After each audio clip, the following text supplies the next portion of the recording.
এই হচ্ছে AGT live 24/7। This is AGT Live 24/7। Dhalai জেলার সালেমা এলাকায় থাকা কৃষি বিজ্ঞান কেন্দ্রের উদ্যোগে আমবাসা ব্লকের 5টি গ্রাম পঞ্চায়েতের 65 জন সুবিধাভোগীকে উপস্থিত করানোর মধ্য দিয়ে অনুষ্ঠিত হয় এক দিবসীয় বিশেষ প্রশিক্ষণ শিবির।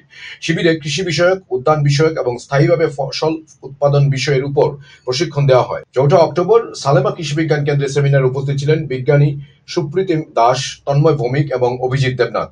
জানা গেছে, স্টেট ব্যাংক অফ ইন্ডিয়ার ফাউন্ডেশনের আর্থিক সহযোগিতায় উত্তরপ্রদেশের গ্রামীণ বিকাশ ট্রাস্ট এর সহযোগিতায় গ্রামীণ সেবা অনুষ্ঠানটি অনুষ্ঠিত করা হয়, যা ক্রমান্বয়ে চলবে 3 বছর। মূলত 10টি বিষয়কে হাতে নিয়ে 3 বছর নাগাদ এই কাজটি করে যাবে সালেমাস্থিত কৃষি বিজ্ঞান কেন্দ্রের বিজ্ঞানীরা। Bureau report, AGT live 24/7।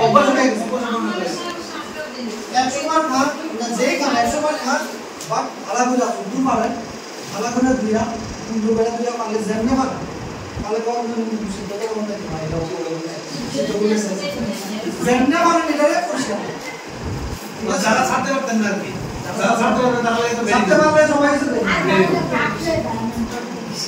বেশি বাসলে পানি আর পাওয়া যায় কোকা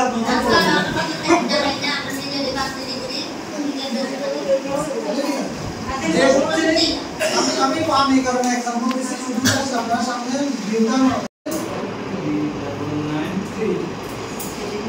এটা ডক্টর রবীন্দ্র বর্মা, তাই মানে পোকামাকড় যা আছে যে কোনো ফসলে শুধু ছবিটা দিলাম, তাহলে একটা ফোন করে বের করে তাহলে যে আমার সমস্যা এটা করব। ফোন করে কি খালি করতে doctor Rubin R U B R N Rubin.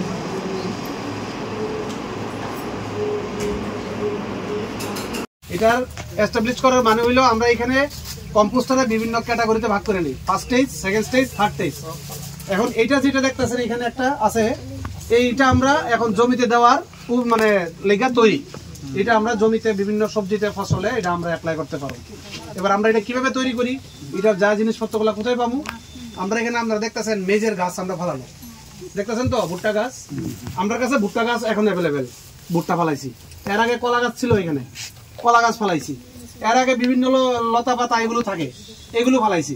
এবার আমরা তৈরি করুন কেমনে, এটা একটা একটা করে লেয়ার আমরা এটার মধ্যে প্রিপারেশন করি। যেমন ধরেন এটা কিন্তু অ্যাকচুয়ালি